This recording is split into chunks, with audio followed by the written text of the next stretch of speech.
بسم اللہ الرحمن الرحیم الحمد للہ رب العالمین والصلاة والسلام علی اشرف الانبیاء وسادۃ الاتقیاء وسید المرسلین خاتم النبیین محمد وعلی آلہ واہل بیتہ وصحبہ اجمعین۔ قال اللہ تبارک وتعالی ان اللہ یأمرکم ان تؤدوا الامانات الی اہلہا۔ صدق اللہ العظیم۔ قابل احترام علماء کرام، خدام دین، ائمہ مساجد، اس وقت گفتگو آپ حضرات کے ساتھ ہے اور اس مذاکرے میں حالات حاضرہ میں موجودہ دور میں اس ملک کے اندر مسلمانوں کو درپیش مسائل اور ان مسائل کے حل کے سلسلے میں عالم ہونے کی حیثیت سے، امام ہونے کی حیثیت سے، قدوہ اور رہنما ہونے کی حیثیت سے ہمارے اوپر کیا ذمہ داری عائد ہوتی ہے، ہم کیا کر سکتے ہیں اور کیا کر کے عند اللہ سبکدوش ہو سکتے ہیں، یہ مذاکرہ ہے۔ حالات آپ کو بتانے کی ضرورت نہیں، آپ خود حالات سے گزر رہے ہیں۔ عوام الناس ہوں، طلباء ہوں، تو ان کو کچھ حالات بتانے پڑتے ہیں تاکہ وہ سمجھیں کہ کیا حالات ہیں، لیکن خدام دین کو کیا بتانا ہے؟ وہ میدان عمل میں اترے ہوئے ہیں اور کام کر رہے ہیں اور کام کی راہ کی دشواریاں دیکھ رہے ہیں۔ اس وقت میں اس ملک میں مسلمانوں کے حق میں سیاسی صورتحال ایک نئی شکل اختیار کر گئی ہے، جو آزاد ہندوستان کے 70-75 برسوں میں بالکل خلاف توقع ہے اور بالکل نئی صورتحال ہے۔ کبھی مسلمانوں کو وہ اطمینان تو نہیں ملا جو کسی مسلم کنٹری میں ملتا ہے، لیکن جمہوریت کا ایک سہارا تھا اور اس سہارے میں مسلمان الحمدللہ بہت سی حق تلفیوں کے باوجود، نظر اندازیوں کے باوجود، محرومیوں کے باوجود اپنے دین و ایمان کی سلامتی سے خوش تھے کہ ہم اپنے دین کے محافظ ہیں۔ ہماری ملک کے اندر ہم اپنی قوم میں دین کی دعوت کا کام کر سکتے ہیں، پروگرام کر سکتے ہیں، بڑے بڑے جلسے کر سکتے ہیں، اطراف و اکناف سے لوگوں کی گیدرنگ کرنا اور بڑے بڑے اجتماع اور مجامع کو جمع کرنا، اس میں نہ صرف یہ کہ ہمیں کوئی رکاوٹ نہیں بلکہ ہماری حکومت اور حکمران لوگوں کا تعاون حاصل ہے۔ ہمیں یہ اطمینان تھا کہ ہم قرآن مجید کے محافظ ہیں اور اپنے معصوموں کو اللہ کی کتاب کا محافظ بناتے ہیں اور ان کے سینوں میں قرآن کی حفاظت کرتے ہیں۔ ملک والے اس سے خوش ہوتے ہیں، ناراض کوئی بھی نہیں ہے۔ ہمیں اطمینان تھا کہ علم دین اور امانت نبوت کی حفاظت بآسانی اس ملک میں ہو رہی ہے۔ زیادہ زمانہ نہیں گزرا جب ہم فخر سے اپنے جلسوں پروگراموں میں کہتے تھے کہ سارے عالم میں 56 سے زائد مسلم کنٹریز ہیں، ان میں بھی وہ آزادی نہیں دین اسلام کی حفاظت و دعوت کی جو آزادی ہمارے ملک کے اندر ہے۔ ہر پہلو سے، ہر اعتبار سے ہم اپنے دین کی سلامتی اور آزادی سے خوش تھے، اگرچہ کہ حکومتوں میں ہماری حصہ داری نہیں تھی، اگرچہ کہ نوکریوں میں ہمارا تناسب ہمیں نہیں ملتا تھا، اگرچہ کہ ملک میں مسلم ریزرویشن 0 کے درجے میں تھا، تعلیم میں اور سہولتوں میں ہمارے ساتھ ناانصافی ہوتی تھی پچھلی حکومتوں میں بھی، اور اقلیتی وزارت بنتی تو تھی لیکن اس میں مسلمان کا کوئی خاص فائدہ نہیں ہوتا تھا۔ یہ سب چیزوں کو ہم بالکل اوائڈ کر دی، نظر انداز کر دیتے تھے، چھوڑو کیا کرنا ہے، رہنا کتنا ہے دنیا میں، جیسی بھی گزر جائے گی گزر جائے گی، کوئی بات نہیں۔ لیکن ہمارا دین سلامت ہے، ہم خوش ہیں، ہم راضی ہیں۔ کچھ نہ دے حکومت ہم کو، لیکن ہمیں آزادی سے اپنے دین پر قائم رہنے، اس کی دعوت دینے، اپنی قوم کی تربیت کر لینے، اپنی قوم کو دین سے جوڑے رکھنے کی کوششیں کرنے میں رکاوٹ نہ بنے۔ اس وجہ سے کبھی ہمارے حالات کو ہم نے نہیں دیکھا، مادی حالات کو کبھی نہیں دیکھا، بس یہی اطمینان تھا کہ اس ملک کا دستور، اس ملک کا آئین وہ سب کے لیے قابل قبول ہے، اور اس کے بنیادی حقوق اور فنڈامنٹل رائٹس ہر قوم کو اس کی آزادی دے رہی ہے۔ ہم بھی آزاد ہیں، ہمیں ہمارا دستور بچا رہا ہے، اگر اس کے خلاف ہوگا تو ہماری عدالتیں ہمارا تحفظ کریں گی، ہمیں ہمارا حق دلائیں گی۔ یہ جتنے اطمینان تھے، مختصر لفظوں میں یہ سمجھنا چاہیے خدام دین کو کہ گزشتہ 2 سرکاری میعادوں کے درمیان میں دھیرے دھیرے رفتہ رفتہ ختم ہوتے چلے گئے۔ ہمارے اندر بے اطمینانی پیدا ہو گئی، ہمارے اوپر ہمیشہ تلوار لٹک رہی ہے۔ روز صبح میں کوئی بیان ایسا آتا ہے جس سے ہماری دل آزاری ہوتی ہے، ایسے پروگراموں کا اعلان ہوتا ہے جس سے ہماری تشویش بڑھ جاتی ہے۔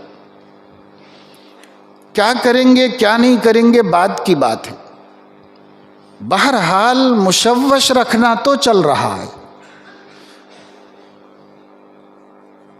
ہم بہت زیادہ خوف زدہ بھی نہیں ہے کہ جو کچھ کہا جا رہا ہے وہ سب ہونے والا ہے، کیونکہ اس کا ہو سکنا بھی کوئی آسان کام نہیں، لیکن تشویش میں تو ہیں۔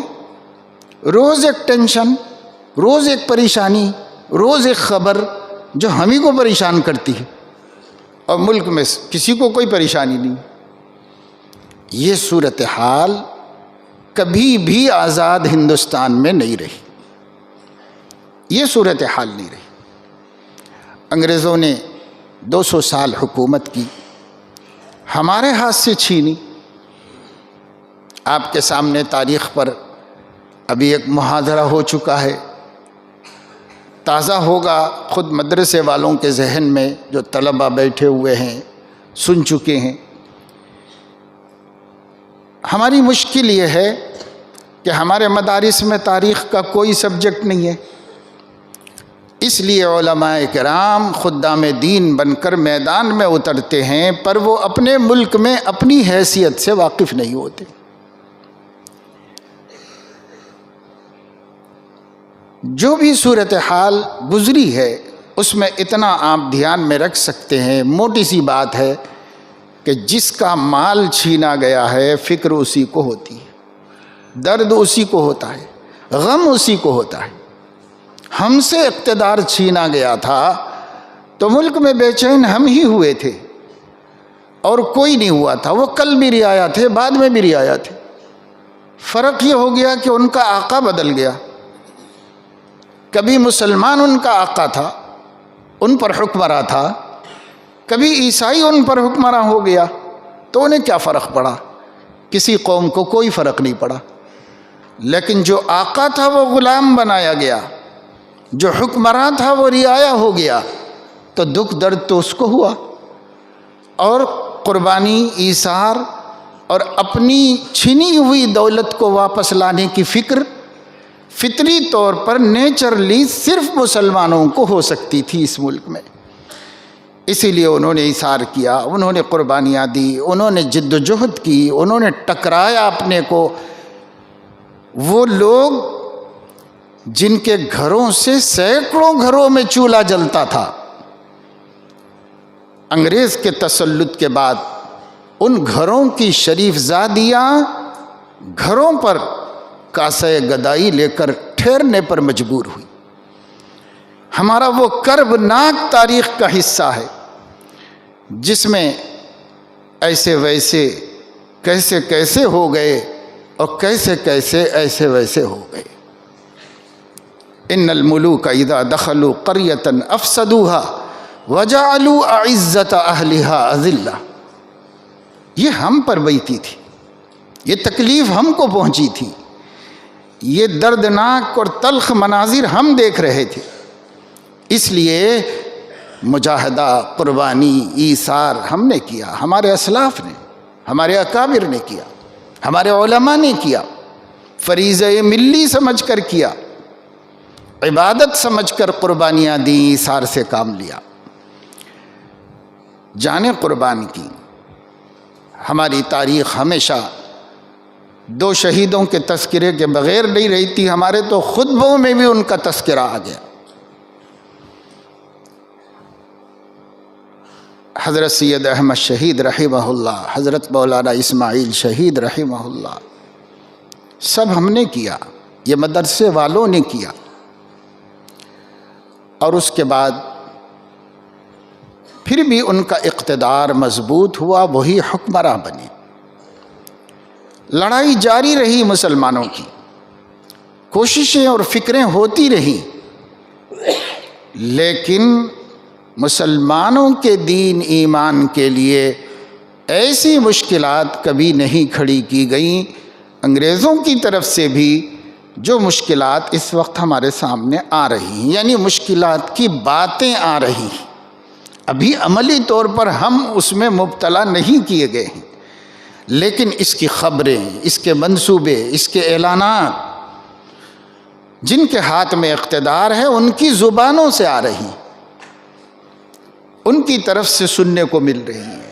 تو ظاہر ہے ایک قوم جس کے نزدیک اس کے دین، اس کے ایمان سے بڑھ کر کوئی قیمتی چیز اس کے پاس نہیں ہے، جب اس کے دین ہی پر آنچ آئے گی تو وہ کیسے گوارا کریں گے، کیسے برداشت کریں گے؟ ہم سکھ کی روٹی کیسے کھا سکتے ہیں؟ حکمرانوں کا کام یہ ہے کہ رعایا کو چین سے رہنے دے، لیکن یہاں آئیڈیالوجی یہ بنائی گئی، سوچ یہ بنائی گئی، حکمت عملی یہ بنائی گئی سیاست کی کہ مسلمانوں کو ٹینشن میں رکھ کر اور غیر مسلموں کو متحد کر کے، سکون دے کر، اطمینان کا جھانسا دے کر ان کی طاقت سے حکمرانی کی جائے۔ یہ تقریباً 10-12 سال پہلے موجودہ حکمرانوں کی ایک اہم شخصیت نے ایک بہت بڑے ٹی وی چینل کو انٹرویو دیتے ہوئے کھلم کھلا کہا تھا، جبکہ اس نے یہ بھی کہا تھا کہ آپ کیا بول رہے ہیں، اس وقت اس چینل کے ذریعے پوری دنیا آپ کو سن رہی ہے۔ تو کہا تھا کہ جانتا ہوں کہ پوری دنیا سن رہی ہے، وہ پوری دنیا کو سنانا چاہ رہا ہوں کہ اب تک کانگریس نے مسلمانوں کو لے کر اور ہندوؤں کو بھڑا کر حکمرانی کی تھی، اب ہم آئے ہیں مسلمانوں کو آپس میں بھڑا کر اپنی قوم کو جوڑ کر حکمرانی کرنا چاہتے ہیں۔ یہ کھلے عام ٹی وی پر سبرامنیم سوامی نے یہ انٹرویو دیا تھا۔ یہ کب؟ جبکہ یہ حکومت نہیں بنی تھی تب دیا تھا، کہ اپنی پالیسی بتائی تھی کہ ہم اس طرح آنے ہیں، یہ ہماری حکمت عملی ہوگی، یہ ہماری آئیڈیالوجی ہوگی، اور نام لے کر کہا تھا کہ دیوبندی بریلی کو لڑائیں گے، سنی شیعہ کو لڑائیں گے، اہل حدیث اور حنفی کو لڑائیں گے۔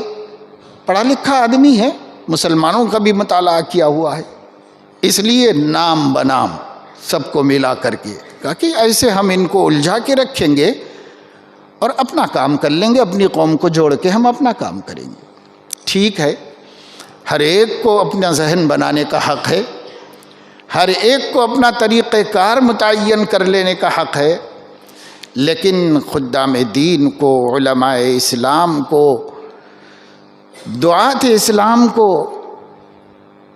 اپنا کام کرنے کے سلسلے میں حکمت عملی متعین کرنے کی ضرورت ہے۔ اس وقت اسلام کو اور مسلمانوں کو ان کے رستے سے ہٹانا بھی موجودہ حکمرانوں کے ایجنڈے میں داخل ہے۔ آپ نے بار بار سنا ہوگا، بلکہ میری اپنی یادداشت میں ہر کسی پریس ریلیز میں، ہر کسی پریس کانفرنس میں موہن بھاگوت جی کا ایک جملہ ضرور رہتا ہے کہ ہندوستانی مسلمان ہمارا ہی خون ہے، ہماری ہی برادری ہیں، اگر وہ اپنے گھر آ جانا چاہتے ہیں تو اپنے گھر واپس آ جائیں، اور اگر اس نئے دین میں ہی رہنا چاہتے ہیں جو انہوں نے کسی وجہ سے اختیار کر لیا ہے تو اسی دین میں رہیں، مگر بالادستی چھوڑ دیں۔ یہ ہمیشہ کہیں گا، وہ جب بھی بات کریں گے تو یہ بات ضرور کہیں، جس کا صاف پیغام یہ ہے کہ ملک میں مسلمان رہنا چاہتے ہیں تو رہیں، پر برابری نہ بتائیں، حقوق نہ بتائیں، نہ جتائیں، جیسے بھی ہم رکھیں رہ جاؤ۔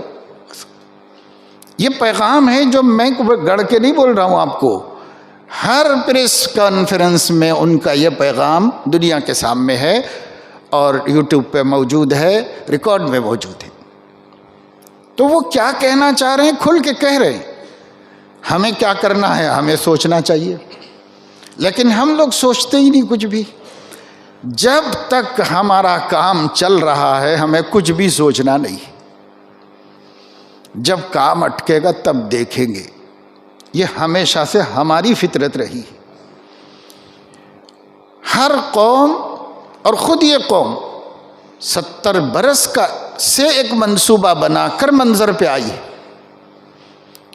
70 سال انہوں نے صبر کیا ہے، اقتدار میں نہیں گھسے، عہدے نہیں مانگے، 70 برس تک انہوں نے اپنے آپ کو انڈر گراؤنڈ رکھا، عملی تجربے کرتے رہے، اور کئی لاکھ شاخائیں بنا کر پورے ملک کے اندر اپنے نظریے کو فالو کرنے والے کروڑوں لوگ تیار کر لیے، اور پرائمری سے لے کر کے IAS تک، IPS تک بڑے بڑی تعلیم اپنی نگرانی میں اپنا نظریہ دے کر انہوں نے تیار کی۔ آج ان کی جھولی میں جج بنانے کے لیے جج موجود ہے، حکمران بنانے کے لیے حکمراں موجود ہیں، سیکریٹری بنانے کے لیے سیکریٹری موجود ہے، چانسلر بنانے کے لیے چانسلر موجود ہے، گورنر بنانے کے لیے گورنر موجود ہے۔ ان کو ایک کام کے لیے بھی کسی دوسرے کی محتاجی نہیں ہے، سب ان کی شاخہ کے پڑے ہوئے موجود ہیں، انہی کو بٹھا دیتے ہیں اور وہ اپنا نظریہ بچپن سے 55 تک سیکھے ہوئے ہیں اور اسی کے مطابق کام کرنے لگتے ہیں۔ ہم ان کو کیا برا کہیں؟ کوئی ضرورت نہیں ہے ہم کسی کو برا کہیں، اس واسطے کہ جو 70 سال کی قربانی کے بعد سامنے آیا ہے اس کو پھل ملنا چاہیے، اور اسے پھل مل رہا ہے۔ ہم کیا کر رہے ہیں؟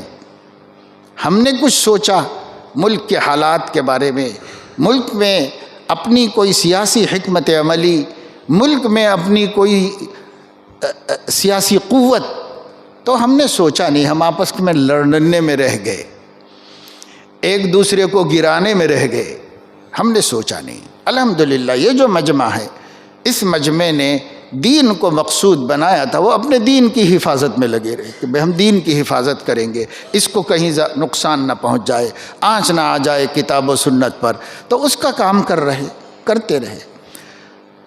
ایک جماعت دعوت کے لیے کھڑی ہوئی، وہ دعوت دیتی رہی۔ یہ جتنے بھی ہم نے بڑے بڑے تاریخی کارہائے نمایاں انجام دیے ہیں، یہ سب کے سب اپنی قوم کے لیے کیے ہیں، ملک کے لیے ہم نے کچھ سوچا نہیں، ملکی اعتبار سے ہم نے کچھ سوچا نہیں۔ ملت کے لیے تو الحمدللہ ہماری تاریخ ہے، شاید ہی کسی ملک میں ایسی شاندار اور تابناک اور روشن تاریخ ملے گی جو الحمدللہ اس ملک کے علماء کرام کی تاریخ ہے۔ اللہ کا شکر ہے، ایک کام تو بہت اچھا ہم نے کیا، اب کر بھی رہے ہیں، لیکن اب اس کام پہ بھی خطرات منڈلا رہے ہیں۔ اس کے لیے بہت سی چیزیں ہیں جو گھیر گھیر کے لائی جا رہی ہیں۔ کئی قوانین ریاستوں میں نئے بنے ہیں اور کئی قوانین مرکز نے بل پیش کر کے بنائے ہیں، پاس کرا دیے ہیں، وہ اب قانون کا حصہ بن گئے، ہمارے دستور میں شامل ہو چکے ہیں۔ اس میں کون سے قوانین ایسے ہیں جو صرف انتظام مملکت کے لیے ہیں تو ہم بھی اس کے ساتھ ہیں، اور ہم سے زیادہ وفادار کوئی نہیں۔ لیکن جو قوانین بنائے گئے ہیں اسلام اور مسلمانوں کو نقصان پہنچنے کے لیے تو وہ قابل فکر ہیں۔ کسی قانون کا ٹائٹل یہ نہیں ہے جو میں بول رہا ہوں، لیکن ہر قانون کا اگر آپ غور کریں گے جو جدید بنے ہیں اس 9 برس کے اندر، ہر قانون کے ڈرافٹ میں غور کریں گے تو بین السطور میں آپ کو نظر آئے گا، تحت اللفظ میں آپ کو دکھائی دے گا، آپ کی بصیرت کو، آپ کی قابلیت کو نظر آئے گا کہ نشانہ کون ہے، رخ کس طرف ہے، اس کا آپ کو سمجھ میں آئے گا۔ NEP کو لے لیجئے،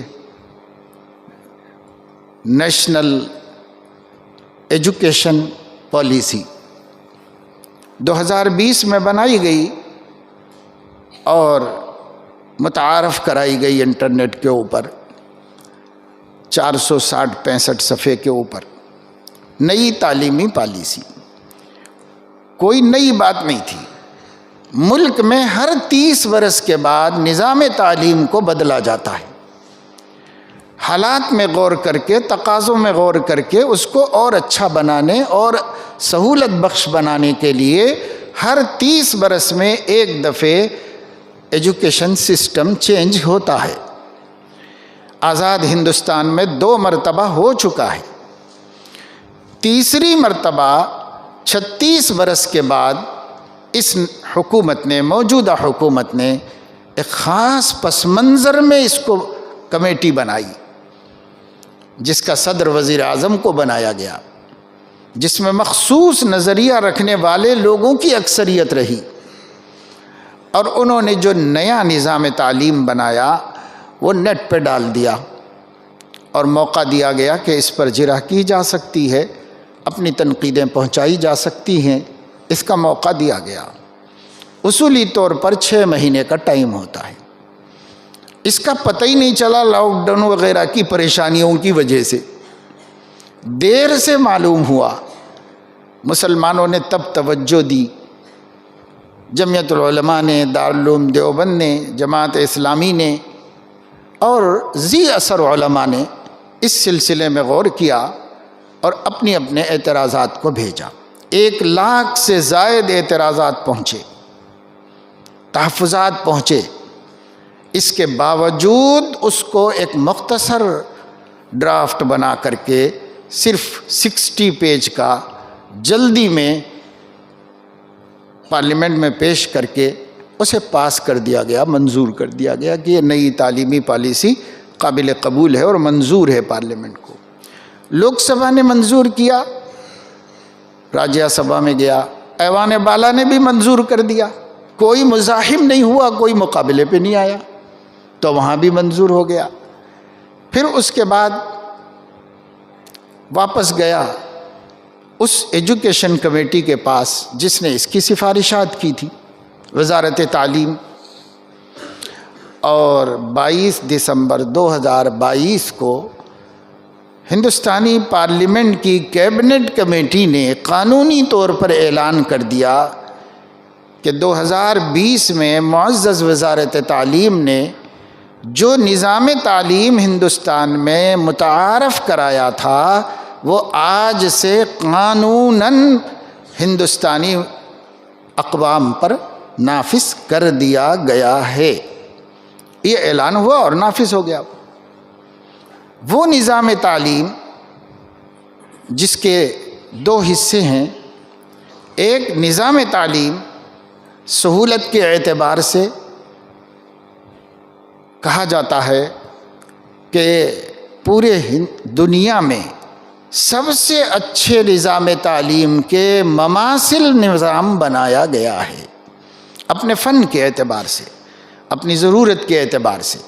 تمام ایجوکیشنلسٹ اور ماہرین تعلیم یہ کہتے ہیں کہ یہ بہت اچھا نظام تعلیم بنایا گیا ہے، سہل الحصول ہے، بچوں کے لیے اس میں رعایتیں ہیں، غریبوں اور کمزوروں کے لیے بہت سی سفارشات ہیں، اور ہر ہندوستانی بچے کو 4 سال کی عمر سے 18 برس کی عمر تک اسکول میں رہنے کا انتظام کیا گیا ہے۔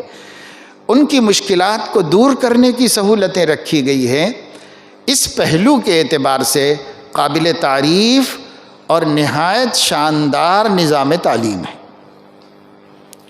لیکن اس کا ایک دوسرا پہلو ہے کہ اسے کلچرلی بھارتی کلچر دے کر تیار کیا گیا ہے۔ ہم کہتے ہیں کہ وہ ہندوانہ اور مشرکانہ تہذیب کی بنیاد پر بنایا گیا ہے۔ وہ کہتے ہیں کہ ایسا نہیں ہے، بلکہ یہ بھارت کے کلچر کی بنیاد پہ بنایا گیا ہے۔ ہم نے اول تا آخر مکمل اس کا مطالعہ کیا ہے۔ واقعی اتنے قابل لوگوں نے بنایا ہے کہ کسی بھی دفعہ کو بنیادی حقوق سے ٹکرانے نہیں دیا ہے، اور اپنے آپ کو سیف رکھا ہے ان لوگوں نے۔ ہم کہیں بھی کورٹ ووٹ میں جا کے نہیں بول سکتے۔ بعض علماء بولتے ہیں کہ صاحب سپریم کورٹ جائیں گے، فلاں جگہ جائیں گے، اگر نافذ ہوگا تو جائیں گے تو کچھ بھی چارہ ملنے والا نہیں ہے، اس لیے کہ انہوں نے ایسی کوئی غلطی نہیں کی ہے کہ بنیادی حقوق کی خلاف ورزی ہو۔ اپنے کو سیف رکھا ہے، محفوظ رکھا ہے، اس لیے وہ نافذ ہو چکا ہے، دیر سویر ہر ریاست میں آئے گا۔ اور ہندوستان کا وہ نظام تعلیم، اس کو قومیایا گیا ہے، یعنی پورے ملک میں ایک ہی نظام تعلیم ہوگا۔ پہلے جیسے ریاستی نظام ہوتے تھے ویسے نہیں رہیں گے، ایک ہی نظام پورے ملک میں چلے گا۔ کوئی ریاست قبول نہیں کرے گی تو اس کا تعلیمی بجٹ مرکز روک دے گا، اس لیے ریاستوں کو قبول کرنا ہی کرنا ہے۔ صرف ریاستی زبان بدل دیں گے، باقی پورا وہی نصاب، وہی سسٹم، وہی سب چلایا جائے گا۔ اس کے خد و خال کو علماء نے دیکھا غور سے، تو سمجھ میں آیا کہ یہ پورا کا پورا ہندوانی نظام ہے، تعلیم کا ہندوانی نظام ہے۔ لیکن وہ نہیں مانتے کہ یہ ہندوانہ نظام ہے، وہ یہ کہتے ہیں یہ بھارتی کلچر کے مطابق بنایا گیا ہے۔ اور آپ بھی بھارتی ہیں، مسلمان ہوں گے، کچھ بھی ہوں گے، بھارت کے ہیں کہ نہیں ہیں؟ جب بھارتی ہیں تو بھارت کے کلچر سے کیا دشمنی ہے آپ کو؟ آپ کو قبول کرنا چاہیے۔ نہیں قبول کرو تو دیش دروہی و باغی کہا جائے گا آپ کو۔ قبول کرو، اور قبول کرو تو ہمارے عقیدے اور ہمارے آستھا کے خلاف ہے، اس لیے کہ اس کا رنگ مشرکانہ ہے، اور ہم موحدانہ زندگی گزارتے ہیں، موحدانہ نظریات رکھتے ہیں۔ اور قوموں نے اس کو زیادہ اہمیت اس لیے نہیں دی کہ سبھی کے پاس تقریباً شرک گوارا ہے، چلتا ہے۔ مسئلہ آ کے مسلمانوں کا ہو گیا کہ یہاں شرک نہیں چلتا۔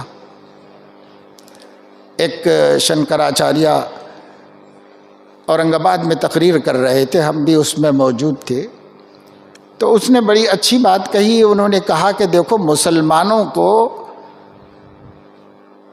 جن چیزوں پر آپ وفاداری پرکھ رہے ہیں، وطن کی محبت پرکھ رہے ہیں، وفاداری پرکھ رہے ہیں، یہ پرکھنے کا طریقہ ہی غلط ہے۔ آپ وندے ماترم پر ان کو مت پرکھو، سوریہ نمسکار پر مت پرکھو ان کو، آپ ان کو بھارت ماتا کی بنیاد پہ مت پرکھو۔ عام مسلمانوں کی وفاداری، ان کی خدمت، ان کا جذبہ، ان کا تعلق، ان کی محنتیں، ان کی صلاحیتوں کا ملک کے لیے استعمال ہونا، یہ چیزوں پر پرکھو۔ آپ اپنے عقیدے پر ان کی وفاداری پرکھو گے تو کیسے کام چلے گا؟ اور اس نے بڑی اچھی بات یہ بتائی کہ مسلمان وہ قوم ہیں جن کے مذہب کی بنیادی اینٹ وہ توحید ہے، اس میں وہ سمجھوتا نہیں کریں گے۔ اگر وہ ذرا بھی سمجھوتا کریں گے تو ان کی پوری دین کی عمارت ہی گر جائے گی، یہ ان کی مجبوری ہے۔ اور ایک اچھی مثال دی، اور مثال یہ دی کہ مسلمان اپنے دل میں پوری کائنات میں اگر کسی کو سب سے زیادہ محبوب سمجھتے ہیں تو وہ محمد کو سمجھتے ہیں، اور ان کے آگے بھی نہیں جھکتے تو بھارت کی زمین کے آگے وہ کیسے جھکیں گے؟ تو جو سمجھدار لوگ ہیں وہ سمجھتے ہیں کہ ہماری مجبوری کیا ہے۔ اور کیا یہ لوگ سمجھدار نہیں ہیں؟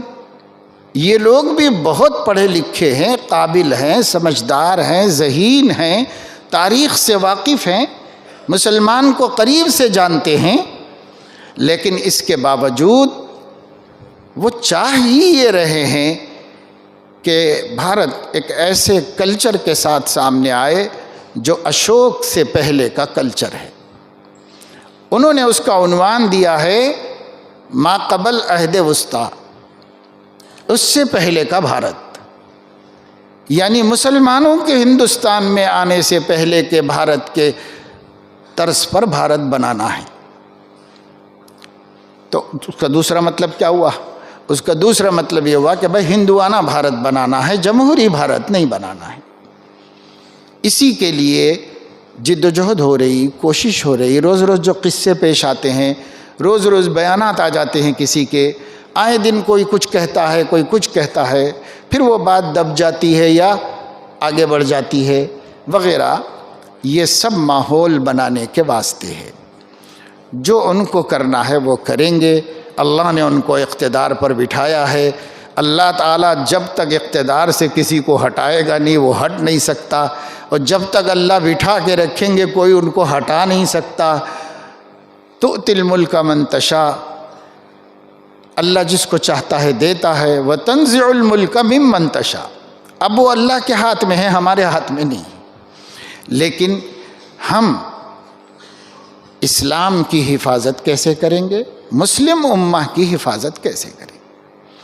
جس عمر کے ہم لوگ ہیں اور ہمارے نوجوان بھی ہیں ماشاءاللہ، ان کو کوئی خطرہ نہیں، انشاءاللہ یہ ایمان پر مضبوط جمے رہیں گے،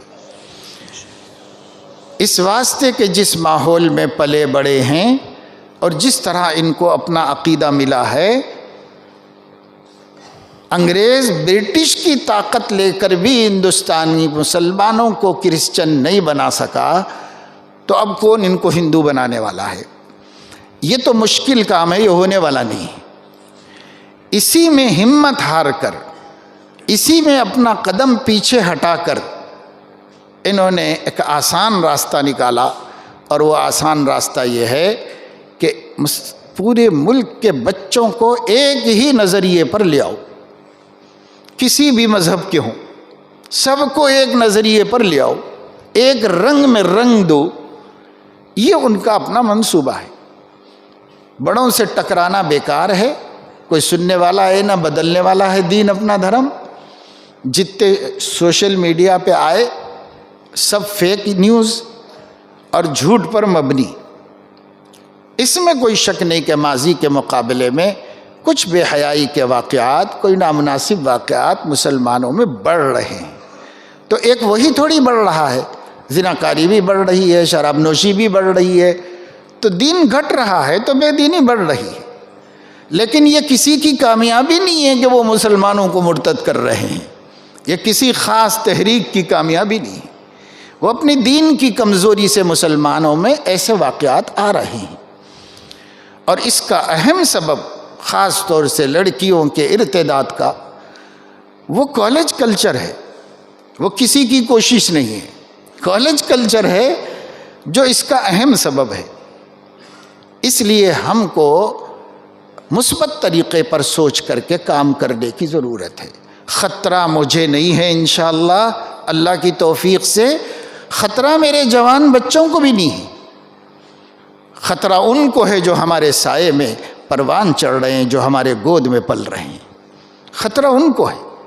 ان بچوں بچیوں کے لیے سوچنا ہے خدام دین کو، کل یہ ہمارے ہاتھ سے چھین لیے جائیں گے۔ اس لیے کہ NEP کے مطابق 4 سال کی عمر سے بچے کو اسکول جانا کمپلسری ہے، بچہ ہو یا بچی، کسی کا ہو، کسی مذہب والے کا ہو، 4 سال کی عمر سے اسکول میں رہے گا، 18 سال کی عمر تک اسکول جائے گا، کیونکہ 12ویں جماعت تک ہر ہندوستانی بچے کو تعلیم حاصل کرنا کمپلسری ہے، 12ویں جماعت تک، اور اس کے لیے 4 سال سے لیا ہے۔ اور جو انہوں نے نظام بنایا ہے 5+3+3+4، یہ 12ویں تک لے جانے کا سسٹم انہوں نے بنایا ہے۔ NEP میں یہ بھی لکھا ہوا ہے کہ سائنسی تحقیق سے یہ بات معلوم ہو چکی ہے کہ 4 سال کی عمر سے بچہ تحمل علم کے قابل ہو جاتا ہے، اس لیے ہم نے ایسا فریم ورک تیار کیا ہے کہ 4 سال کی عمر ہی سے اسکول آنا شروع کر دے بچہ۔ آپ پہلے مدرسہ بھیج کے حافظ بنا کے ادھر بھیجیں گے، پڑھانا ہے ہم کو، لیکن پہلے دینی تعلیم پڑھا لیں گے، پہلے قرآن پڑھا لیں گے، پہلے مکتب کی تعلیم پوری کر لیں گے، ایسا سوچا کرتے تھے اور سوچنے کا حق تھا آپ کو۔ لیکن یہ جو قانون بنا ہے، اور قانون بن چکا ہے، اس کے تحت آپ گھر میں جو سکھانا ہے سکھا لیں، لیکن 4 سال کے بچے کو دوسرے کسی ادارے میں نہیں بھیج سکتے، سیدھے مدرسہ اسکول بھیجنا پڑے گا آپ کو۔ ہمارے مدرسوں کا کیا ہوگا؟ ہمارے مدرسے میں بھی تو اسی عمر کے بچے آ کے ناظرہ پڑھتے ہیں، قرآن پڑھتے ہیں، حفظ کرتے ہیں، ہمارے مدرسے میں بھی اسی عمر میں آتے ہیں، اور 18 برس 20 برس تک تقریباً عالم بنتے ہیں۔ تو یہی عمر تو سب وہ لے رہے ہیں، جب یہ عمر اس میں جائے گی تو یہ کب پڑھیں گے؟ پہلے 4 سال سے پہلے کیا پڑھیں گے؟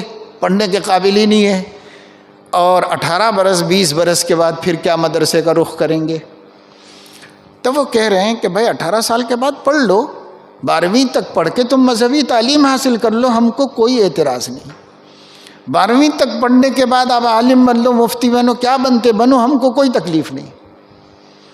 دستور یہ قومی تعلیمی پالیسی میں یہ بات کہی ہے انہوں نے، ہم کو کسی کے مذہب سے اختلاف نہیں، مذہب کی تعلیم کا بنیادی حق بھی ہم نہیں چھین رہے، ہم یہ کہہ رہے ہیں کہ ملک کا ہر شہری تعلیم یافتہ ہو، کم سے کم 12ویں تک تعلیم یافتہ ہو۔ اب 12ویں کی سرٹیفکیٹ پر آپ کی موٹر سائیکل کا رجسٹریشن بھی موقوف ہے، 12ویں کی سرٹیفکیٹ پر آپ پہ کسی نے ظلم کیا تو FIR درج کرانے کے لیے بھی پیش کرنا پڑے۔ اس طریقے سے اس کو ایک لازمی جز بنا دیا گیا، ضروری اور کمپلسری بنا دیا گیا۔ یہ قانون آپ کو یاد ہوگا کہ کانگریس کے دور میں ہی پاس ہو گیا تھا، جس کا عنوان RTE ہے، قانون حق لازمی تعلیم۔ ہر بچے کا حق ہے کہ وہ اس قانون کے مطابق 10ویں تک پڑھنا لازم۔ انہوں نے جو NEP لایا ہے اس میں 12ویں تک پڑھنا لازم ہے۔ عمر کا فرق اس میں تھوڑا ہے، اس میں تھوڑا ہے، جس کو وہ لوگ دہلی ہائی کورٹ میں پیش کر چکے ہیں کہ اس کا عمر کا فرق کو صحیح کر دیا جائے۔ یہ سب ہو رہا ہے۔ آپ کہیں گے کہ بھائی یہ سب باتوں سے ہمارا کیا تعلق ہے؟ تو عرض کرنے کا مقصد یہ ہے، ایسا ہی سوچ کر ہم نے اپنے پیروں پر کلہاڑیاں ماری۔ ہمارا کیا تعلق ہے؟ ہم کو کیا کرنا ہے؟ ہم کو نماز پڑھانا ہے، ہم کو مدرسے میں قرآن پڑھانا ہے، حدیث پڑھانا ہے، ہم کو اس سے کیا لینا دینا ہے؟ یہی سمجھتے رہے ہم، اور یہی سمجھ کر اب ایسے جگہ پر آ گئے کہ اگر آپ نے پڑھا ہوگا تو میں یاد دلاتا ہوں، اور اگر نہیں پڑھا ہوگا تو آپ پڑھیں۔ اردو زبان میں بھی ہے نئی قومی تعلیمی پالیسی، اردو زبان میں بھی چھپ گئی ہے، آپ اس کو پڑھیں۔ اس میں یہ بات بتائی گئی ہے کہ بچوں کو یہ تعلیم حاصل کرنے میں اگر کوئی مانع ہوگا، چاہے سرپرست والدین مانع ہوں، چاہے کوئی دوسرا مانع ہو، جو بھی مانع ہوگا اس کا یہ روکنا قابل تعزیر جرم قرار دیا گیا ہے. چاہے کوئی بھی مانع ہو بچے کی تعلیم میں، یہ قابل تعزیر جرم ہے. اور ہمارے لیے بھی بہت سے مسائل ہیں. وہ نیشنل چلڈرن رائٹس والوں کو بھی تعلیم سے جوڑ لیے ہیں، انہوں نے محکمہ صحت کو بھی تعلیم سے جوڑ لیا ہے. اور غور سے پڑھنے سے سمجھ میں آتا ہے کہ پورا کا پورا نشانہ بنایا گیا ہے مدارس اسلامیہ عربیہ کو. یہ سمجھ میں آتا ہے، اگرچہ کہ ظاہری الفاظ سے کہیں بھی اٹیک نہیں کیا گیا ہے تو ہم الزام نہیں لگا سکتے، لیکن نتیجہ کیا نکلے گا اگر نافذ ہوگا تو نتیجہ وہی نکلے گا جو ہم کو سمجھ میں آ رہا ہے، پڑھنے سے جو دکھائی دے رہا ہے وہی نکلے گا. یہ سب بتانے کا مقصد مایوس کرنا نہیں ہے آپ کو، یہ سب بتانے کا مقصد صرف یہ ہے کہ ہم کو فکر مند زندگی گزارنی چاہیے، ہم کو حوصلہ بلند رکھنا چاہیے. جتنے بھی بگولے گریں گے ہمارے ایمان پر، ہمارے بچوں کے ایمان پر، ہم اس کا مقابلہ کر کے ان کے دین کو بچائیں گے، ان کے ایمان کی حفاظت کریں گے. ہم چلے جائیں گے تو ہمارے پیچھے ہندوستان میں پھر 25 کروڑ مسلمان ہی ہوں گے. انہیں کڈنیپ نہیں کیا گیا ہوگا، انہیں اغوا نہیں کیا گیا ہوگا، مسلمان ہی نظر آئیں گے اور راسخ العقیدہ مسلمان نظر آئیں گے ہمارے پیچھے. ورنہ صورتحال سامنے والے کی کوشش یہ ہے کہ آپ لوگ گزر جاؤ تھوڑے تھوڑے کر کے، پیچھے سے آنے والے ہم خود اپنے مرضی کے لے آئیں گے. وہ ان کا سوچنا ہے. ہمیں یہ طے کر دینا ہے کہ ہم چلے جائیں گے، ہم سے زیادہ پکے مسلمان چھوڑ کے جائیں گے پیچھے. یہ ہم لوگوں کا جذبہ ہونا چاہیے. اور یہ صرف ہمارا دعویٰ نہیں، دعویٰ تو ایک دفعے بھی مت کرو. نبی دعویٰ نہیں کرتا ہے، کام کر کے بتا دیتا ہے. ہمارے اکابر اسلاف ہندوستان میں، ہمارے ائمہ تاریخ جو کرنا تھا وہ کر کے دکھا دیے، دعویٰ کہیں نہیں کیا انہوں. تو ہمیں دعوے کرنے کا نہیں ہے. یہ تو میں نے اس لیے کہلوایا کہ ہم بے حوصلہ نہ ہو جائیں، پست ہمت نہ ہو جائیں. حالات آتے ہیں جاتے ہیں، حالات کو آنا ہی ہے. تلک الایام نداولها بین الناس. لیکن کیا ایمان کمزور ہوگا؟ حالات کیا ہمیں ایمان کا سودا کروائیں گے؟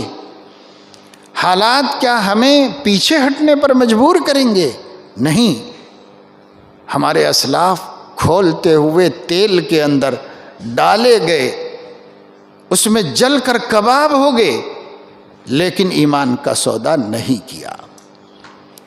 دنیا کو، مسلمانان ہند کو مرتد کرنے کا خواب چکنا چور کر لینا چاہیے. وہ اس میں کبھی کامیاب ہونے والے انشاءاللہ نہیں ہیں. مگر جو خطرہ ہمارے بچوں پہ منڈلا رہا ہے، ان کو بچانے کے لیے ہم نہیں رہیں گے. جب تک ہم ہیں اپنا پروڈکٹ تیار کر دینا ہے. یہ ہے آج آپ کی ذمہ داری. جتنے بھی مکاتب کے ذمہ دار تشریف لائے ہیں، جتنے بھی علماء، ائمہ، خدام دین یہاں موجود ہیں، اس ادارے کے معزز ذی صلاحیت ماشاءاللہ ایک سے ایک قابل علماء یہاں موجود ہیں. وہ تو کسی باہر والے آدمی کو بلا کے بٹھا دیا جاتا ہے تو اس کا یہ مطلب نہیں ہوتا ہے کہ وہ کچھ زیادہ قابل آدمی بیٹھا ہوا ہے آپ کے سامنے. ایسا کچھ بھی نہیں ہے. اور ایسی کوئی غلط فہمی مجھے نہیں ہے، آپ کو خوش فہمی ہوگی، لیکن مجھے کوئی اپنے بارے میں غلط فہمی نہیں ہے. آپ کے پاس ایک سے ایک ذی صلاحیت، نہایت قابل، نہایت کا کارآمد جماعت موجود ہے. آپ لوگ خود جتنے یہاں مکاتب کے، چاہے صرف حافظ قرآن کیوں نہ ہو، وہ بھی منقلب ہے. وہ یہ اپنے دل میں جذبہ رکھے کہ میرے سینے میں قرآن ہے، میں پورے شہر میں انقلاب لا سکتا ہوں، کیونکہ انقلاب کی کتاب ہی قرآن ہے. قرآن ہی نے مکے میں انقلاب لایا، قرآن ہی نے عالم کی بساط الٹی ہے. قرآن ہی تو ہے۔ وہ بجلی کا کڑکا تھا یا کہ سوتے ہادی، عرب کی زمیں ساری کی ساری جس نے ہلا دی۔ اتر کر حرا سے وہ سوئے قوم آیا، اور ایک نسخہ کیمیا ساتھ لایا۔ مکہ کے 360 بتوں کے عشاق کو ایک اللہ کے سامنے سر جھکانے والا کس طاقت نے بنایا؟ وہ طاقت قرآن کی، وہی طاقت آپ کے سینے میں موجود ہے۔ آپ کیوں پیچھے ہٹتے ہیں؟ آپ کیوں گھبراتے ہیں؟ جس کو جو کرنا ہے کرے، ہم کو جو کرنا ہم کریں۔ ہمیں کیا کرنا ہے؟ ہمیں مکتب چلانا ہے۔ آج آپ کو سمجھ میں آئے گا، ان حالات کے سامنے رکھ کر، پیش منظر میں جو کچھ میں نے ایک چھوٹا سا خاکہ آپ کے سامنے رکھا ہے، تفصیل تو بہت ہے، بدلے ہوئے حالات کی تفصیل بہت ہے۔ بعض دفعے تو مایوسی ہوتی ہے، لیکن چونکہ مومن مایوس نہیں ہو سکتا، اس لیے ہم خدا کے بھروسے پہ مایوس نہیں ہیں۔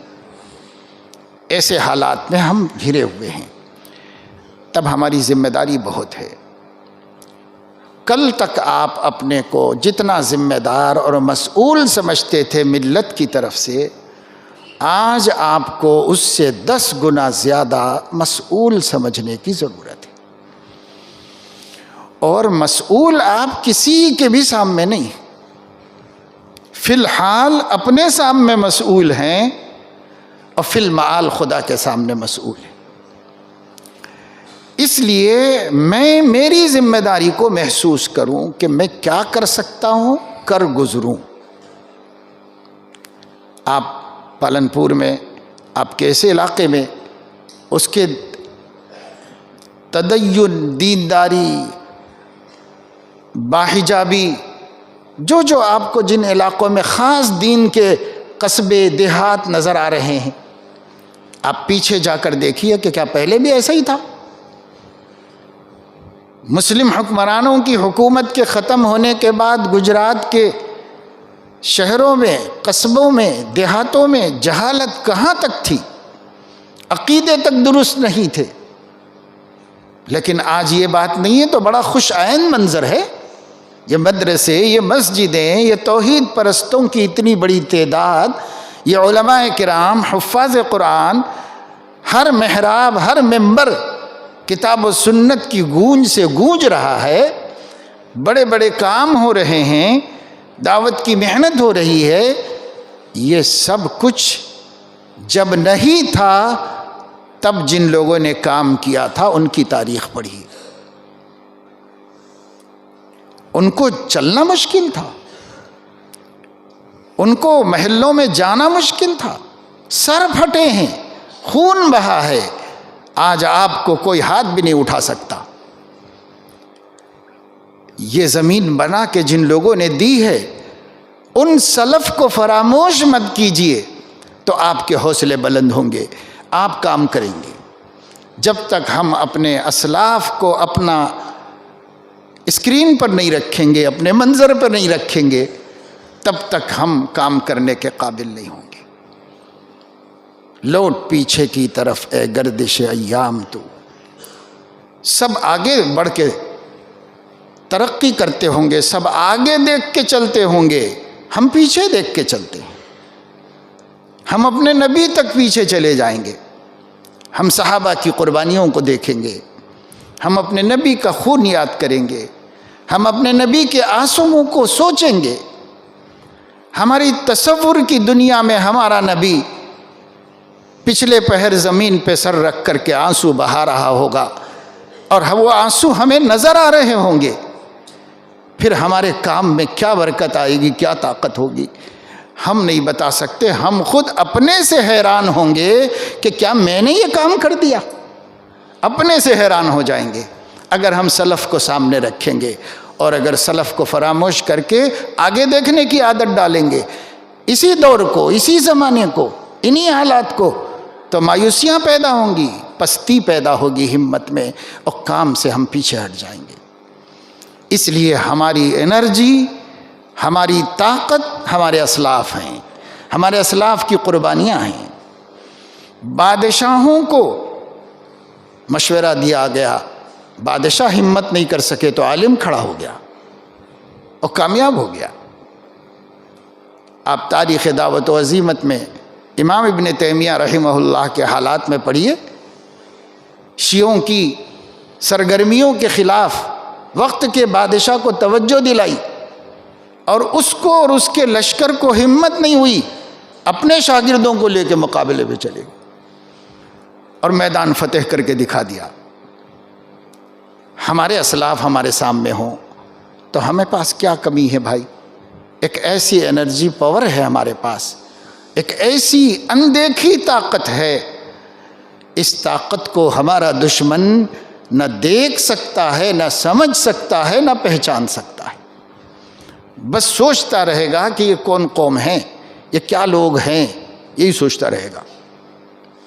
اس لیے میرے دوستو عزیزو، مایوسی اور کمزوری کی بات نہیں ہے، حالات کا مذاکرہ صرف اپنے آپ کو ایکٹیو کرنے اور کھڑا کرنے کے لیے ہوتا ہے کہ بھئی صورتحال یہ ہے تو کام کرنا ہے نا۔ یہ مکتب کی آج سب سے زیادہ ضرورت ہے۔ سچی بات یہ ہے میرے دوستو، علماء کرام، ائمہ کرام، اور جو طلبہ بڑی جماعتوں میں پڑھ رہے ہیں وہ بھی غور سے سنیں، سچی بات یہ ہے کہ آج کے دور کی سب سے بڑی ضرورت مکتب ہے۔ یہ سب سے بڑی ضرورت ہے۔ ایک معنی کر مدرسے سے بھی بڑی ضرورت مکتب ہے، مدرسے سے بھی بڑی ضرورت ہے مکتب۔ آپ کو یاد ہوگا ایسا وقت بھی آیا تھا دارالعلوم دیوبند کی، شورا نے طے کیا کہ مدرسہ بند کر کے طلبہ اساتذہ سب کو ارتداد سے متاثر ہونے والے مسلمانوں میں بھیج دیا جائے، کیونکہ پڑھنا بھی تو اسی لیے ہے کہ اللہ کے بندوں کو ایمان پر بچایا جائے، ان کا ایمان محفوظ رکھا جائے، پڑھنا تو اسی لیے ہے۔ ابھی ایسی ضرورت آ گئی، تعلیم روک کے کام کیا گیا۔ مفتی شفیع صاحب رحمۃ اللہ علیہ کو، علامہ شبیر احمد عثمانی کو حضرت کشمیری نے بھیجا، جاؤ چھٹی لو اور یہ کام کرو۔ آج ارتداد کے بادل ہمارے اوپر منڈلا رہے ہیں، ارتداد کا اندھیرا ہمارے گھروں سے قریب آ چکا ہے۔ ایسے وقت میں اگر ہم مکتب کی اہمیت کو نہیں سمجھیں گے تو بہت پریشان ہوں گے، اور اگر ہم مکتب کی اہمیت کو سمجھیں گے تو پھر آئندہ زمانے کا مورخ بھی یہی کہے گا، یہ فیضان نظر تھا یا کہ مکتب کی کرامت تھی، یہی کہے گا اگلا مورخ بھی ہمارے دور کے واسطے۔ یہ مکتب کی کرامت سامنے آئے گی۔ بچے بچے کو اس کا عقیدہ سمجھانا ہے، بچے بچے کو قرآن سے جوڑ دینا ہے۔ حضرت مفتی شفیع صاحب رحمۃ اللہ علیہ نے لکھا ہے کہ جب شدھی اور شنگٹن اور یہ تحریکیں چل رہی تھیں، اور یہی نظریہ تھا جو آج کل سامنے آ رہا ہے، گھر واپس آ جاؤ، یہی نظریہ تھا، تو کچھ راجستھان کے سرحدی علاقوں میں، پہاڑی علاقوں میں، پنجاب وغیرہ میں کچھ مسلمانوں کے متاثر ہونے کی خبریں آ رہی تھیں، بالکل دین سے ناواقف مسلمانوں کی۔ تو یہ حضرات حضرت کشمیری کے حکم سے چلے گئے تھے، بڑے بڑے علماء دارالعلوم دیوبند کے، اور انہیں علاقوں کا جائزہ لینا، سمجھانا، خبروں کی حقیقت کو جاننا، اس کے لیے کام پہ لگے۔ حضرت مفتی صاحب نے لکھا، جو گھرانے مرتد ہوئے ہم نے ان کا سروے کیا، جائزہ لیا، تو صرف وہی گھرانہ ارتداد سے متاثر ہوا جس گھرانے میں قرآن ناظرہ بھی نہیں پڑھا جاتا تھا۔ اگر کسی گھر میں قرآن ناظرہ بھی پڑھنا آتا تو وہ گھر متاثر نہیں ہوا ارتداد سے۔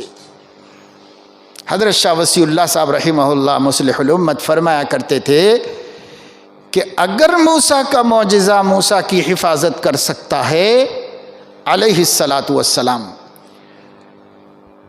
تو محمد صلی اللہ علیہ وسلم کا معجزہ ان کی امت کی حفاظت کیوں نہیں کر سکتا؟ اور واقعہ ایک تاریخی اسرائیلی سناتے تھے حضرت حضرت کی کتابوں میں ہے کہ ایک بڑا جادوگر تھا موسیٰ علیہ السلام کے زمانے میں، وہ مر گیا تھا۔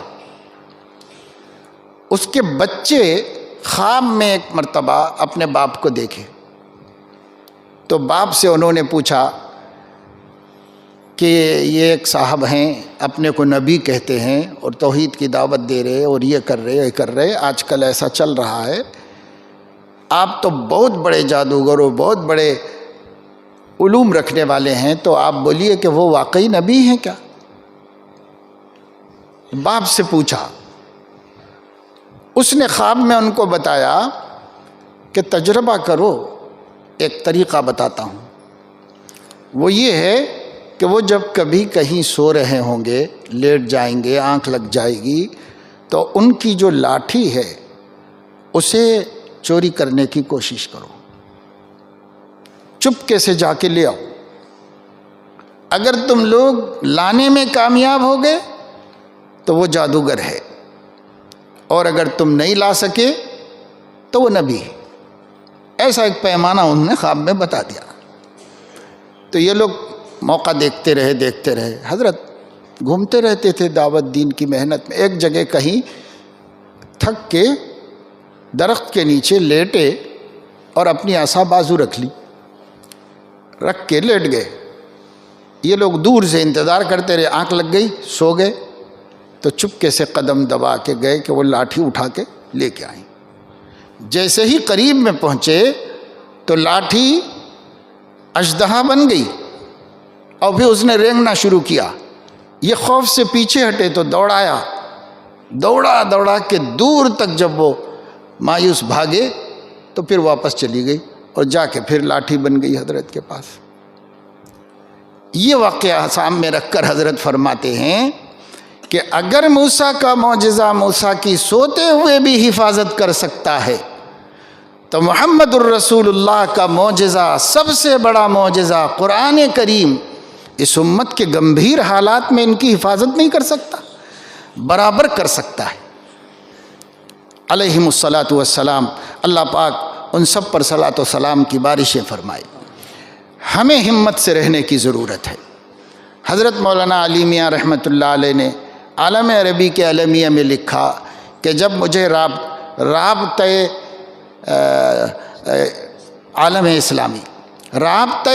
اسلامی کی جانب سے عرب ممالک کے سروے کے لیے ایک کمیٹی بنا کر بھیجا تو مجھے بھی اس کا ممبر بنایا، اور سعودی حکمران نے تمام کنٹریز کو اطلاع بھیجی ہمارا وفد آئے گا تو ہمارے وفد کو سہولتیں بہم پہنچائی جائے باقاعدہ طور پر۔ حضرت بھی تھے اس میں، تو حضرت نے فرمایا کہ جب میں بہت خوشی سے گیا کہ میرے پاس بڑے بڑے محقق مورخ علماء کی لسٹ تھی، کم سے کم اس بہانے ان لوگوں کی زیارت ملاقات کا موقع ملے گا۔ عالم کا بغیہ اور اس کا مرغوب کیا ہے؟ یہی ہے۔ لیکن حضرت نے فرمایا کہ عراق پہنچے، عراق کے کئی علماء میرے ذہن میں تھے، اب بہت خوش تھا کہ ان لوگوں سے ملوں گا، لیکن حکومت نے علماء سے ملنے ہی نہیں دیا۔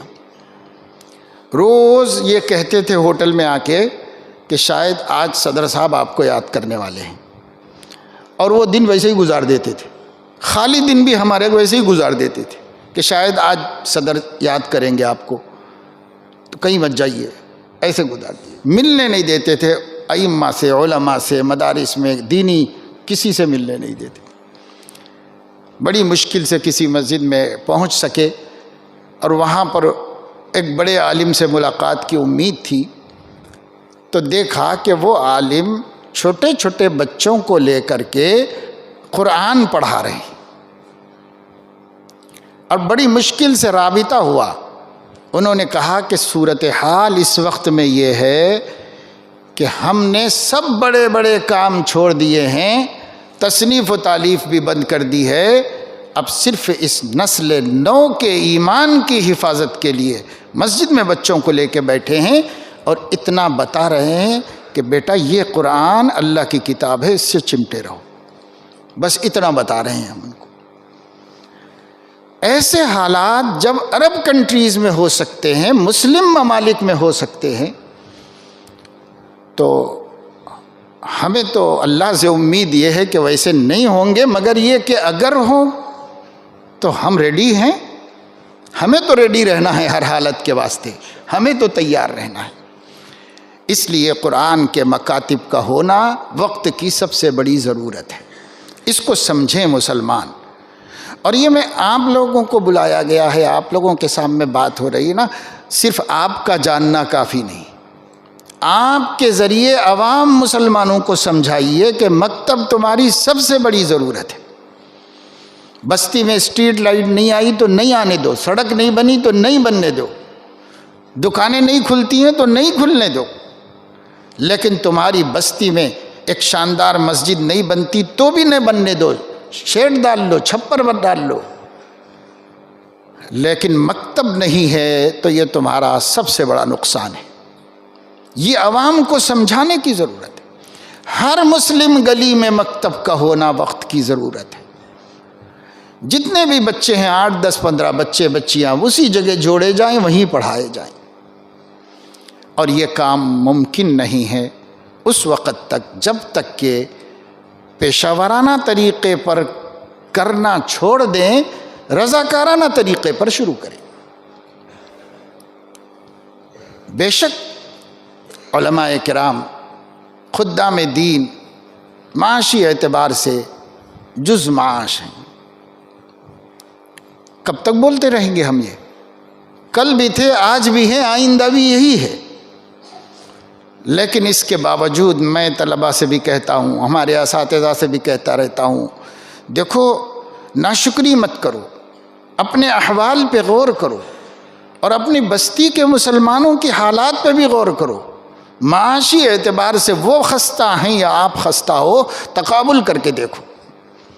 لاکھوں مسلمان، کروڑوں مسلمان مولوی کی سطح غربت سے نیچے کی سطح پر زندگی گزارتے. ہم انہیں دیکھ ہی نہیں رہے. ان کو دیکھیں تو شکر ادا ہوگا ہماری زبانوں سے. ہم اللہ کا شکر ادا کریں. اور تجربہ یہ ہے کہ میں بطور لطیفہ کے کہتا ہوں کہ دیکھو بیٹا، اللہ کا نظام یہ ہے کہ مولوی سے گنواتا نہیں ہے، دیتا بہت ہے. نوٹ گننے کے اتنے گنے، 20,000 25,000 30,000 40,000، یہ گنواتا نہیں ہم سے، یہ ماسٹروں سے گنواتا ہے. لیکن دیتا نہیں ان کو اتنی روزی. ان کے گھر کا کھانا دیکھ لو اور حافظ و عالم اور امام کے گھر کا کھانا دیکھ لو. ان کے کپڑے دیکھ لو، آپ کے کپڑے دیکھ لو. ان کی صورتحال یہ کہ ایک ٹوپی خریدے تو 5 سال چلتی ہے. آپ کو تو دوسرے کے سر پہ دکھتے ہی دوسری آپ کے پاس بھی آ جاتی ہے. یعنی ایک نئی نکلنا مشکل ہے، نکلی کی آپ کے پاس آ جاتی ہے. کس کو اللہ زیادہ دے رہا ہے بھائی؟ اللہ ہمیں زیادہ دے رہا ہے. کبھی ناشکری مت کیجیے. جونیئر علماء میں یہ ایک رجحان سا بن گیا، فیشن تب بنتا جا رہا ہے ناشکری کی باتیں کرنا. بالکل نہیں کرو. اپنے حال کو مسلمانوں کی بڑی تعداد سے جوڑ کے دیکھو، اللہ نے بہت اچھی حالت میں رکھا. اور کیا آپ سمجھتے ہیں کہ ڈاکٹروں میں محتاج لوگ نہیں ہیں؟ کتنے ڈاکٹر ہم ہمارے شہر میں دکھا سکتے ہیں جن سے ان کی کلینک کا کرایہ بھی نہیں نکل رہا ہے. کیا سب انجینئر خوشحال ہیں؟ اللہ یبسط الرزق لمن یشاء ویقدر. ہمارے طبقے میں بھی کچھ مالدار، کچھ غریب، کوئی بات نہیں.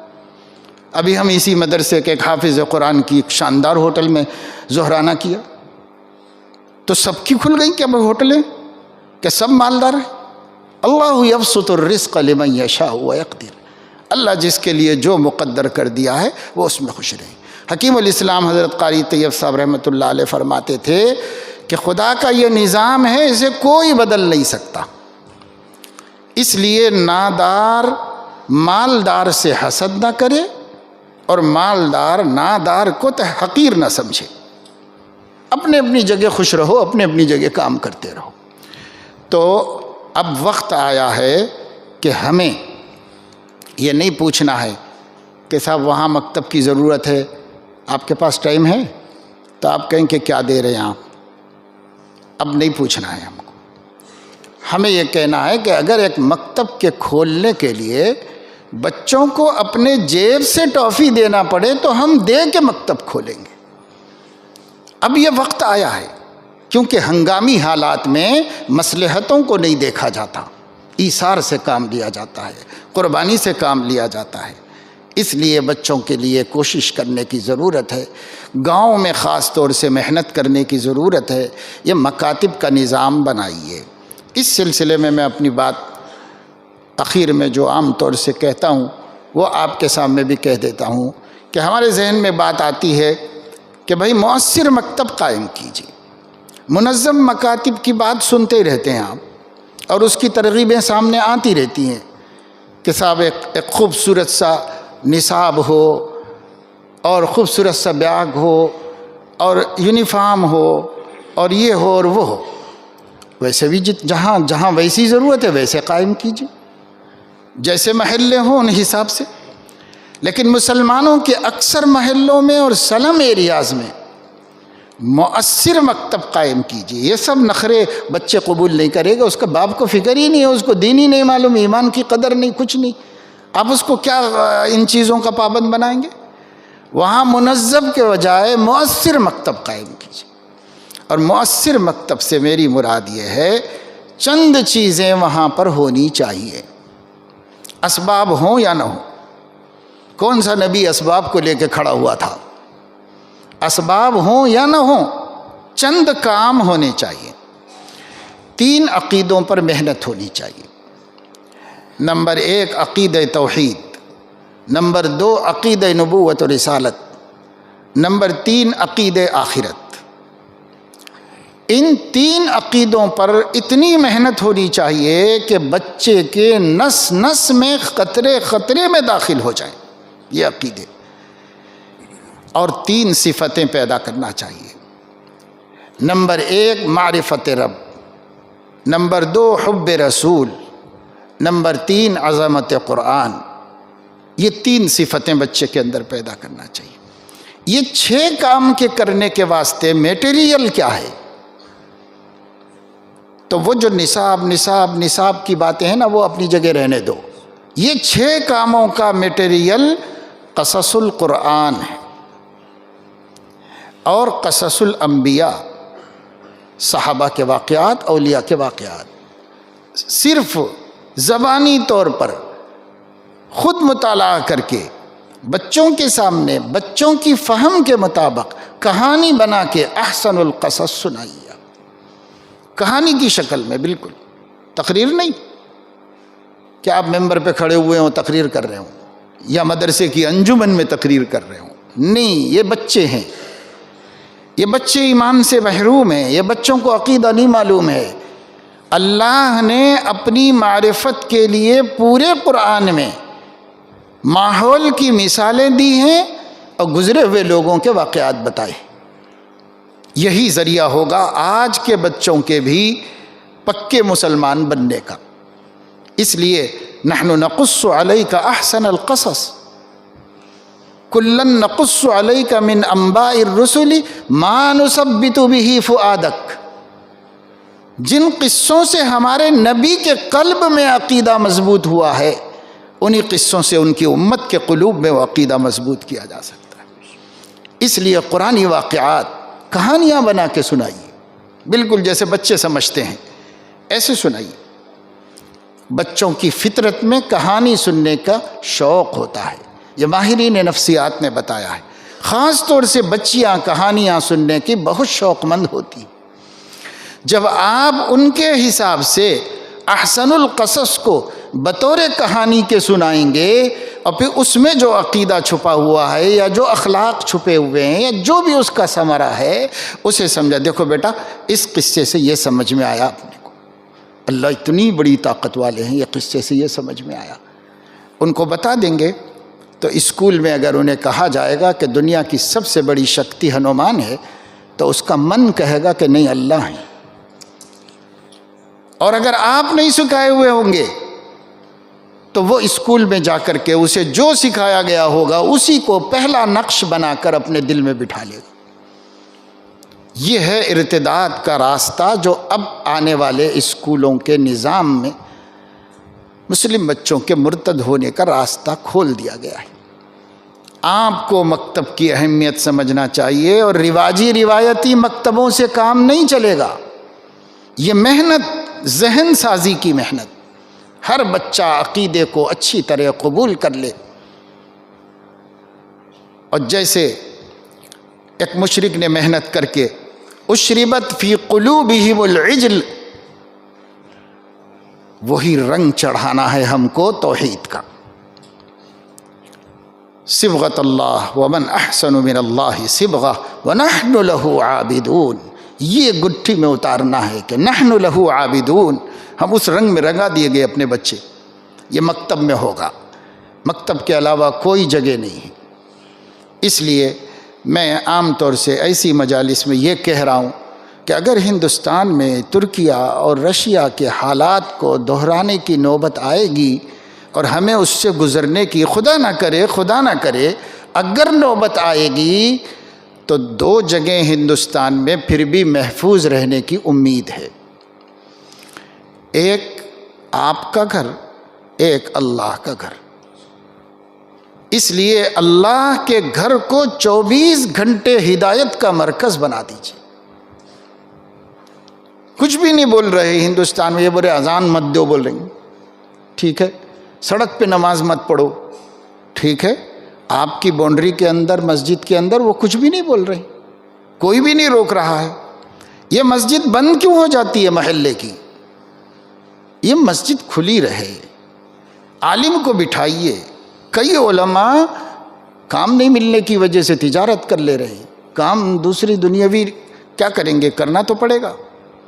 آپ اس عالم کو لائیے، بٹھائیے، 6 گھنٹے آپ بیٹھیے، 6 گھنٹے آپ بیٹھیے، مسلسل مسجد میں بیٹھا ہوا ہو، اور محلوں میں یہ بار بار اعلان کیا جائے، جس کو جب وقت ہے آؤ اور مسجد میں آ کے ایمان سیکھ لو، قرآن سیکھ لو، جس کو جب ٹائم ہے۔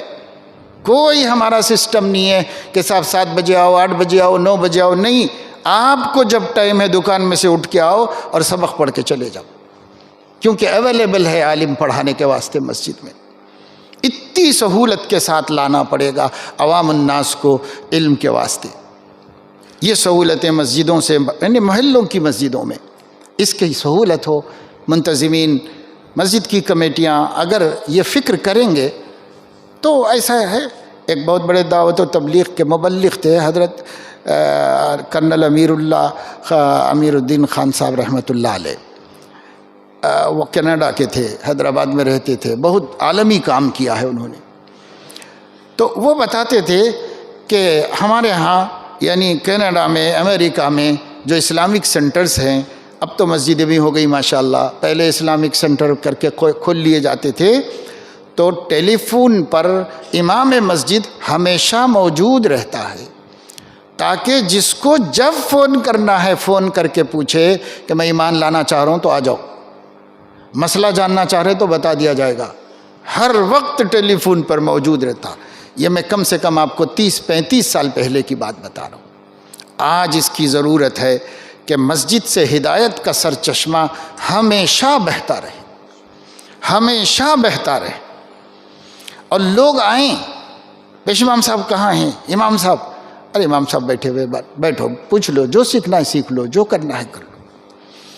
اتنا ہم کو لوگوں کے لیے وقت دینا پڑے گا، اور جو مالدار لوگ ہیں انہیں اپنا سرمایہ صرف کرنا پڑے گا، اس لیے کہ یہاں بیٹھے گا تو گھر میں کھائے گا کیا، بچے کیا کریں گے، اس لیے دینا پڑے گا مالداروں کو۔ کیوں؟ مالداروں کی ضرورت نہیں ہے، ان کی بھی ضرورت ہے کہ اگر وہ یہ نہیں کریں گے تو ان کے بچے بھی ارتداد کی زد میں ہیں، اس لیے ان کو کرنا چاہیے، سب کو اپنا اپنا کام کرنا چاہیے۔ اس لیے میرے دوستو، عزیزو، بزرگو، شاید بہت دراز گوئی ہو گئی، لیکن یہ کہ میں ایک درد محسوس کرتا ہوں دل میں، اور چاہتا ہوں کہ اپنے برادری یعنی خدام دین کے سامنے تبادلہ خیال، ضروری نہیں ہے کہ ہر بات سے آپ اتفاق کریں، لیکن اس سے اتفاق کر لیجئے کہ حالات پہلے والے نہیں ہیں، حالات بدلے ہیں، اس سے آپ اتفاق کیجئے۔ اور دوسرے یہ کہ بدلے حالات میں ہمیں کیا کرنا ہے۔ ہمارے پاس جو سمجھ میں آ رہا ہے وہاں لوگوں کو اس قسم کے مشورے دے رہے ہیں۔ گجرات میں، سورت میں، ہنسوٹ اور اس کے اطراف میں آپ کو جو سمجھ میں آ رہا ہے وہ کیجیے. باقی مکتب اس وقت کی سب سے اہم ضرورت ہے. یہ مکاتب مؤثر ہوں اور یہ جو عقیدوں والی میں نے بات بتائی، ان عقیدوں کے حوالے سے اور ان صفتوں کے حوالے سے یہ 6 چیزیں اگر ہمارے بچے اور ہماری بچی کو سمجھ میں آ گئی ہیں، دل میں اتر گئی ہیں کہ اللہ ایک ہے اور عالم کا سب سے بڑا محبوب محمد الرسول اللہ صلی اللہ علیہ وسلم ہے، اور قرآن سے زیادہ عظیم المرتبت کوئی کتاب نہیں. اور اسی طریقے سے اللہ کو پہچاننے کے لیے قرآن میں سینکڑوں مثالیں دی گئی ہیں، سب ماحول میں دی گئی. سنوریہم آیاتنا فی الآفاق وفی انفسہم، ذات میں میڈیکل سائنس، آفاق میں فزیکل سائنس. اللہ نے اسی سے اپنی توحید کو ثابت کیا ہے. ہم بھی بچوں کو اس کو سمجھا کر کے مثالیں دے کر کے بٹھا دیں، دل میں اتار دیں.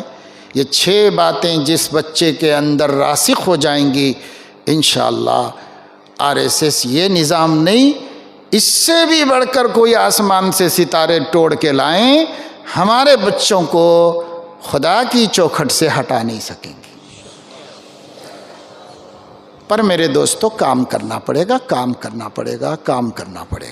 اللہ مجھے آپ کو سب کو توفیق عمل نصیب فرمائے. آمین. اللہم صلی علی سیدنا مولانا محمد عبدک ورسولک وصلی علی المؤمنین والمؤمنات والمسلمین والمسلمات. اللہم انت السلام ومنک السلام وإلیک یعود السلام. نسألک یا ذا الجلال والاکرام ان تستجیب لنا دعوتنا وان تعطینا رغبتنا وان تغنینا عمن اغنیتہ منا. یا ولی الاسلام واہلہ ثبتنا به حتی نلقاک. یا ولی الاسلام واہلہ ثبتنا به حتی نلقاک. یا ولی الاسلام واہلہ ثبتنا واہلنا واولادنا بالاسلام حتی نلقاک برحمتک یا ارحم الراحمین. مولا کریم اپنے کرم سے ہمارے گناہوں کو معاف فرما، خطاؤں، لغزشوں، کوتاہیوں، غفلتوں اور بے احساسیوں کو اپنے کرم سے معاف فرما. اے اللہ جو زندگی باقی ہے اپنی ذمہ داریوں کو ادا کرنے کا احساس نصیب فرما، اس کا حوصلہ نصیب فرما، اس کی ہمت نصیب فرما، اس کے اسباب غیب سے عطا فرما. اے مولا کریم ملت اسلامیہ کے نونہالوں کا مستقبل خطرے میں نظر آ رہا ہے، ہمیں اپنے فریضے کو ادا کرنے کی توفیق نصیب فرما. مکاتب کا جال پھیلا کر بچے کو قرآن سے جوڑ دینے اور آپ کی ذات عالی سے اور آپ کے حبیب سے اور آپ کی کتاب سے جوڑ دینے کی توفیق عطا فرما. اے مولا کریم ہر بدعقیدے کے آنے سے پہلے صحیح عقیدہ قلوب میں راسخ کر دینے کی توفیق عطا فرما. اے اللہ ہر باپ کو، ہر ماں کو اپنی اولاد کے بارے میں متفکر فرما. اے اللہ ہر امام کو، ہر مؤذن کو، ہر حافظ قرآن کو، ایک ہر عالم دین کو ملت کے نونہالوں کے بارے میں سنجیدہ سوچنے اور اقدام کرنے کی توفیق عطا فرما. اے مولا کریم کرم کا، رحم کا، عافیت کا، عفو کا اور نصرت کا معاملہ فرما. اے اللہ جو کچھ ہم نے کہا سنا ہے اس کی زلات کو معاف فرما، اور اس کے اندر جو خیر کی باتیں ہیں اسے ہماری ہدایت کا اضافے کا سبب بنا، ہمارے دین کی محنتوں میں اضافے کا سبب بنا، ہماری فکروں میں جلا کا سبب بنا. اے مولا کریم جن علماء کرام نے، اس مدرسے کے محتمم اور یہاں کے اساتذہ کرام نے اس پروگرام کو منعقد کیا، احباب دور دور سے یہاں پر پہنچے، تشریف لائے، اللہ پاک سب کو جزائے خیر عطا فرمائیے اور ہم سب کو قیامت کے مواخذے سے محفوظ فرما لیجئے. اے اللہ ہماری اور ہر مومن کی جملہ حاجات و ضروریات پوری فرما دیجئے. اے اللہ خاص طور سے معاشی آزمائش سے ملت اسلامیہ ہندیہ کی حفاظت فرمائیے. اے مولا کریم حاضرین کے جملہ مقاصد حسنہ کی تکمیل فرما دیجئے. اے اللہ ہمارے آنے کو، بیٹھنے کو قبول فرمائیے، ہماری ہدایت میں اضافے کا سبب بنا دیجئے. وصلی اللہ تعالی علی خیر خلقہ سیدنا و حبیبنا و قرۃ اعیننا محمد وعلی آلہ و اہل بیتہ و صحبہ اجمعین. سبحان ربک رب العزۃ عما یصفون وسلام علی المرسلین والحمد للہ رب العالمین.